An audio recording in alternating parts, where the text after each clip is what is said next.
నాకైతే ఒక్కసారిగా గుండె జల్లుమంది. ఎందుకో చెప్తాను. వీడియో లాస్ట్ వరకు చూసేయండి. Welcome back to Vaishu vlogs. Hello అండి అందరికీ. అయితే నేను కైలాసగిరి వచ్చి 4 ఇయర్స్ అయిపోయింది. ఈ లోపు మనకి కైలాసగిరిలోని గ్లాస్ బ్రిడ్జ్ ఇంకా త్రిశూలం వ్యూ పాయింట్ పెట్టారంట. ఇంకా అవి చూద్దామని చెప్పి వచ్చాము. రావడమే మేము గ్లాస్ బ్రిడ్జ్ టికెట్ తీసుకున్నామండి. చాలా ఎక్కువ, పర్ హెడ్ 250 ఛార్జ్ చేశారు. అయితే బ్రిడ్జ్ ఎక్కడానికో హాఫ్ అన్ అవర్ వెయిటింగ్ అనమాట.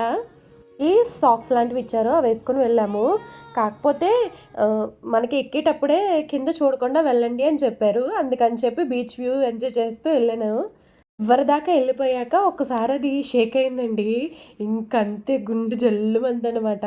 ఆ టైంలో నేను బ్యాక్కి ఎలా వచ్చానో ఒక వీడియో పెడతాను, రేపు చూసేయండి. నిజంగా నవ్వుకుంటారు చూస్తే ఎక్స్ప్రెషన్స్.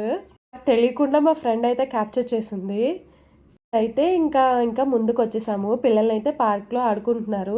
మా హస్బెండ్ కప్ చెప్పేసి మేము ఫోటోస్ తీసుకుందాం అని చెప్పి వ్యూ పాయింట్స్‌కైతే వెళ్ళాము. చాలా గ్రీనరీ ఉంది. ఆ గ్రీన్‌లో నేనేసుకున్న గ్రీన్ కలిసిపోయిందంటారా? లేదండి. ఫోటోస్ చాలా బాగున్నాయి. చుట్టూ లవ్ బర్డ్సే.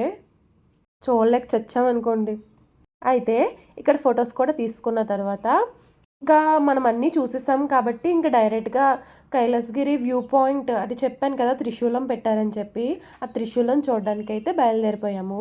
మాకు తెలియక నడిచి బయలుదేరామండి దగ్గరే అనుకుని. తీరా చూస్తే 4 కిలోమీటర్స్. ఏదోలా కింద మీద పడుతూ మధ్య మధ్యలో డ్రింకులు కొనుక్కొని తాగుతూ ఏదో ఒకలాగా వెళ్ళిపోయాము. వ్యూ పాయింట్ అయితే అద్దిరిపోయింది. పిక్చర్స్ కూడా చాలా బాగా వచ్చాయి. కాకపోతే నాకు పిల్లల్ని కాసుకోవడానికి సరిపోయిందండి. అంటే కొంచెం డేంజరస్ కదా!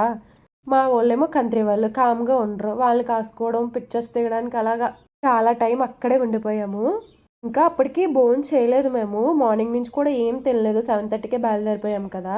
ఇంకా అందరం అలసిపోయామనమాట. ఇంక వెనక్కి నడిచెళ్ళలేమని చెప్పి ఒక మినీ ఆటో లాంటిదైతే తీసుకున్నాము.